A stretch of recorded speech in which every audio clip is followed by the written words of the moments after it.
Salut à tous et bienvenue sur la chaîne.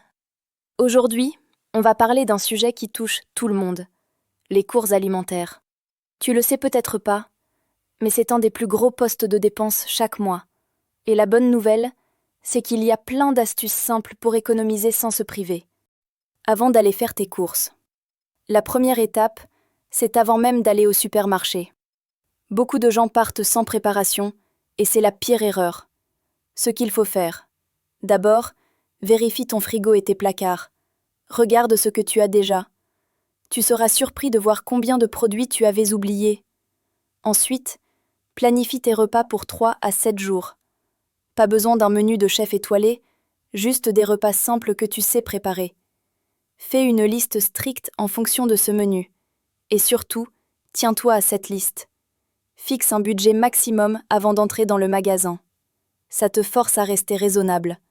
Et dernier petit détail pratique, prends des sacs réutilisables ou une glacière, histoire d'éviter les dépenses inutiles et de conserver tes aliments plus longtemps.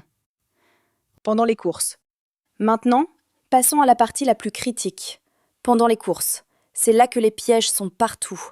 Quelques règles d'or. Regarde toujours le prix au kilo ou au litre.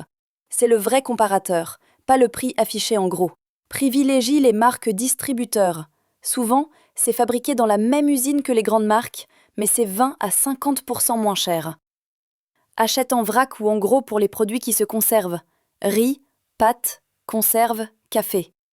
Compare les formats. Parfois, les lots promotionnels coûtent plus cher au kilo qu'un seul paquet.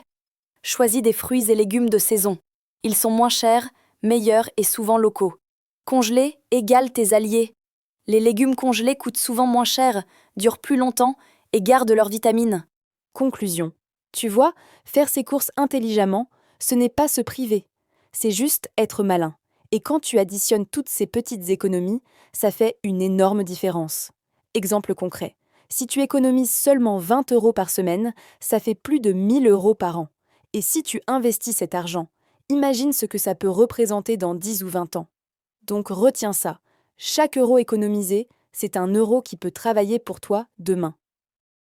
Voilà, si cette vidéo t'a été utile, pense à mettre un like, abonne-toi à la chaîne pour plus d'astuces argent et dis-moi en commentaire, toi, combien tu dépenses en moyenne pour tes courses. À très vite pour la prochaine vidéo.